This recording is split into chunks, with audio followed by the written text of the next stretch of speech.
Fandom, it's me, Aaron, for a comic show. This is New Comics Now. I got a lot of good stuff that I'm super excited about, including Batman and She-Hulk and the Royals. I got just a lot of stuff. I had a great week last week with Charles Soule. We did a live stream, and that live stream is up now. Not live. I mean, obviously, it's already happened, and you can click a link and see that. We'll put the link in the description. So check that out. We had a lot of fun with Charles Soule and wigs and lipstick and all kinds of like craziness. Smashing melons with red construct baseball bats. It was neat. But to get all the spoilers out of the way, spoiler, there's spoiler. Okay, here it is. Batman 28. This is not part of the 0 year. This is a break in the 0 year. It's a glimpse into Batman Eternal. It was phenomenal. Like, April cannot come fast enough to get the weekly Batman Eternal. I loved this issue. And it's kind of cool because, you know, the present sucks. We can all agree the present sucks. So, you know, Snyder's given us some past, which, you know, the past is great. Lots of people like the past. You know, all the neocons love the past. And the future, you know, you got to sell the future when the present sucks. The future is great. So this is freaking awesome. And yes, Harper Rowe's here. Yes, she has an identity that is vigilante. It kind of maybe possibly spoils something perhaps for Forever Evil or not. Maybe it's the old red herring. I mean, these are detective type stories. And also, spoiler is in here. Like, you were told that Stephanie Brown spoiler will be in Batman Eternal. And I'm here telling you that spoiler is in this very issue. And I thought it was just phenomenal. I love what Snyder and the team is going to do with this Eternal and the new status quo and the new tweaks on the characters, and I just loved it. I'm truly excited for this Batman Eternal weekly comic. And, you know, I don't want to spoil anything else. There's so much other stuff I could spoil about different characters and what they're doing and all that stuff, and their different names, titles, their different status quos, their different relationships, but I'm not going to because there's already spoiler, and I spoiled the spoilers in there. But you probably knew that. I mean, that was all over the internet. Superman Wonder Woman 5, Charles Soule, loved it. Feora is pretty badass in here. You have her and Zod versus Wonder Woman and Superman, and I'm loving this book. Tony Daniel's keeping up. Charles Soule has made me really enjoy it, even though I'm not a fan of them being together in general. I wasn't excited about that kind of shipping, kind of Twilighty whatever, but you know, I'm not a fan of Lois Lane and Superman together either, and you know, I could care less about Steve Trevor, so I wasn't against it. And Charles Soule, whether they stay together as a couple doesn't matter to me. Romantically, as a couple, that doesn't matter. I like their dynamic as they fight together, as they are a witness to each other's lives, as they have the supporting cast of the other books all together. And in that interview that we'll put a link to, Soule explains how more difficult this is to maintain all that other stuff from all the continuity of those two big characters in the other books and still have the focus on their interaction, their relationship. And I think he does it so well. It's an awesome book. Give it a shot if you haven't. Try a first issue. Try any of it. It's great. Justice League 3000. I'm still enjoying this. It's kind of a love-hate with a lot of the fans here. Some people really love it. Other people are just left them cold. But I like that it's like Justice League International, that it's the characters, how they would relate to each other like real people. As peers, they bicker, they get on each other's nerves, and they're pretty crappy. But they're not clones. They're imperfect genetic replicas of the past Justice League members, but not clones. So, you know, whatever. That doesn't really matter. It's just a truly violent, fun romp. So enjoy it if you will. Justice League of America, it's game over for Forever Evil. We finally get to some of the stuff with, I mean, Despero's on the cover. It's kind of a loose homage to the first Justice League where they're playing chess with Despero. And there's some stuff with Stargirl that's great. And Matt Kent's kicking ass with that book.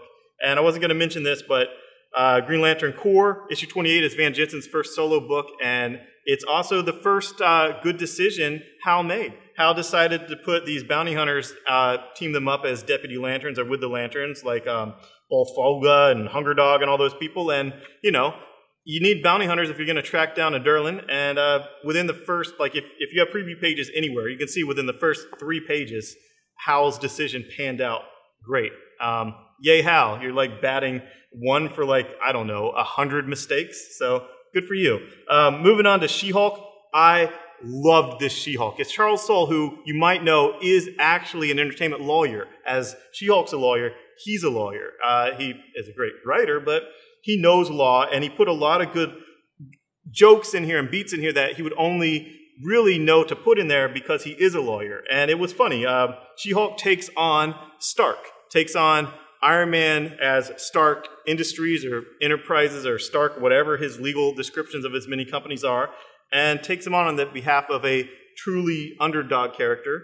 And yeah, it sets the tone for the whole series, and I loved it. The art was great. The panel layout was great. The humor is just really, it's me. It's what I like. Hopefully it gets a following like Hawkeye. It's that type of thing. It's that type of truly unique take on this is what this character does when she's not messing around with the Fantastic Four or the Avengers or whatnot. And I loved it. So give it a shot. If any of that interests you, or you like any other Soule's books, give it a shot. X-Force, Spurrier, I generally like him.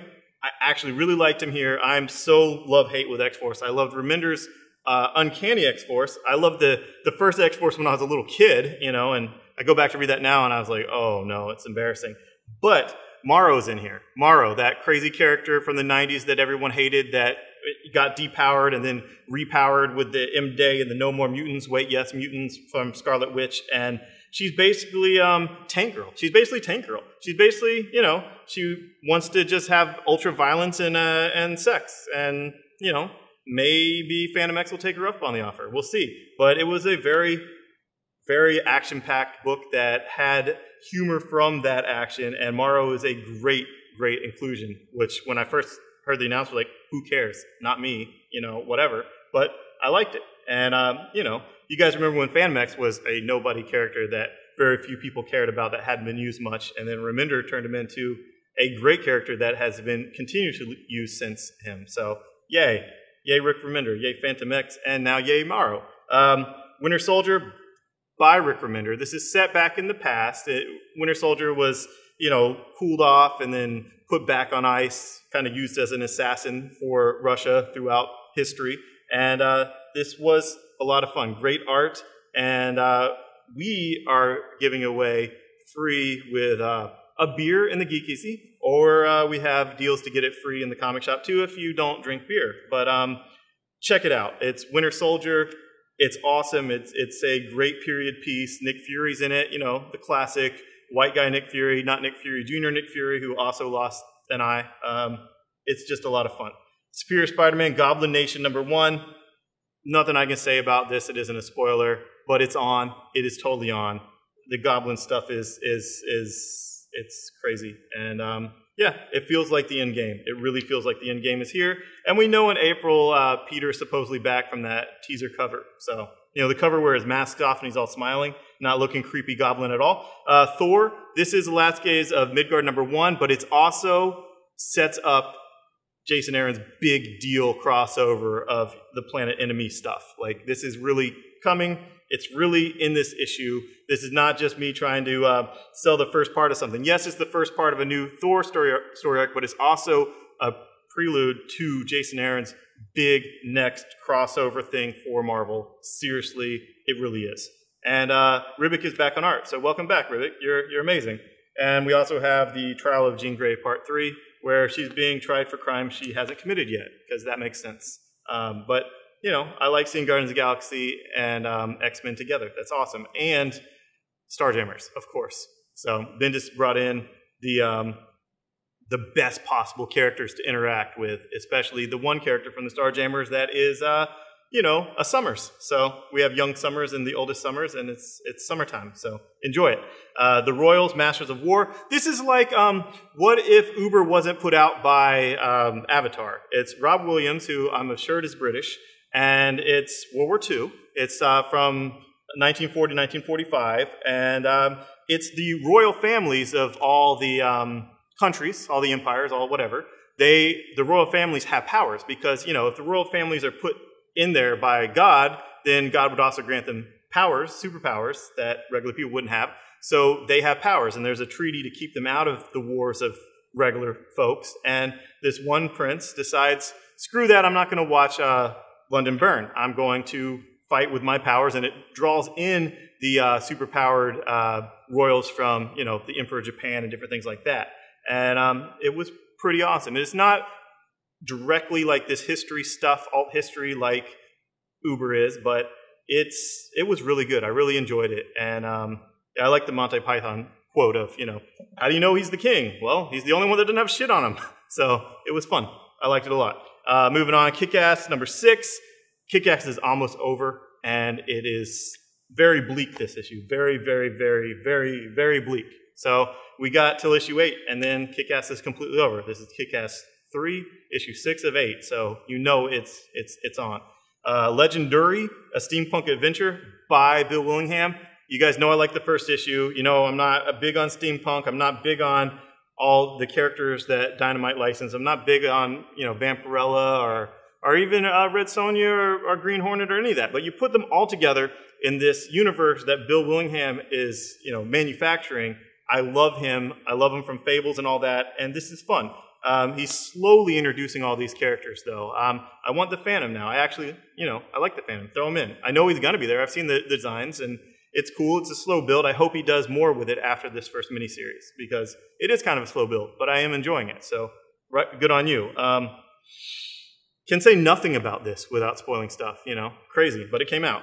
Manifest Destiny. People yelled at me when I didn't mention it last time. You know, I guess the buffaloes weren't just needlessly killed off. They were actually like centaur buffaloes that were killing people. And there's also like these plant zombies and craziness. It's a really fun book put out by the Walking Dead imprint, Skybound, and I enjoyed it. Harbinger, one of my favorite books by Valiant, my second favorite book by Valiant. I really like this Resistance storyline. Characters feel authentic, they feel real. This grand narrative he's writing is so good because he's doing this huge narrative that builds, but it twists and it just throws everything on its ear, and nothing is, you know, what you thought it was going to be. So there's payoff for those people reading the whole thing, but there's also huge, shocking things where people could actually jump in and get into it with this Resistance. And, of course, there was the teaser of the death of one of the Renegades. And, you know, I like all the characters. I hope they don't die, especially not the ones that hook up this issue. That was hot. And finally, another Charles Soule book. You know, there's 3 out this week. He hadn't been to a comic book store 2 weeks in a row, so he came here to sign. And he's like, oh, I like to buy my single issues. You know, do you have my books? 4 issues. In 2 weeks, he had 4 issues out. And then this week, there's 3 more. He's insane. This guy is insane. I really liked him a lot, but he's crazy. And letter 44, number 4, was cool, and it did the thing where, you know, the last page kind of twists the whole thing with like some kind of like Brian K. Vaughan type cliffhanger. And I'm enjoying this book. It was I gave away the first issue to everyone that came to my signing. So if you came to my signing and enjoyed the first issue, I assure you 2, 3, and 4 are all just as good, if not better. So come back and get it. And you know, it's probably already optioned for a TV show or whatnot. I mean, dude is an entertainment lawyer. Of course, you know, he's his own agent and everything. The guy's a machine. So enjoy these comics. And thanks for coming out. Thanks for watching the stream. If you didn't watch the stream, click on it and watch it now. And thanks, guys. Bye-bye. Thanks for watching. Subscribe, like, share, comment, all that good stuff if you want. I will interact with you. I mean, I do this for that. I love talking comics. And if you are local, the Geek Easy has another killer week with Geek Trivia on Tuesday where you can win your bar tab. Wednesday is Nerdy Show Live again with those guys just being crazy. Thursday is Improv. Friday, we're doing Nerdy Karaoke as we always do, but we're having Professor Shy Guy and Mark with a C at 7 o'clock leading right into that for a great couples night for Valentine's Day. And Saturday, we have Booze and Boards during the daytime, and at nighttime, it's a Tronic, DJ, and indie hip-hop nerdcore type performance stuff. It's going to be great. Thanks, guys. Bye-bye.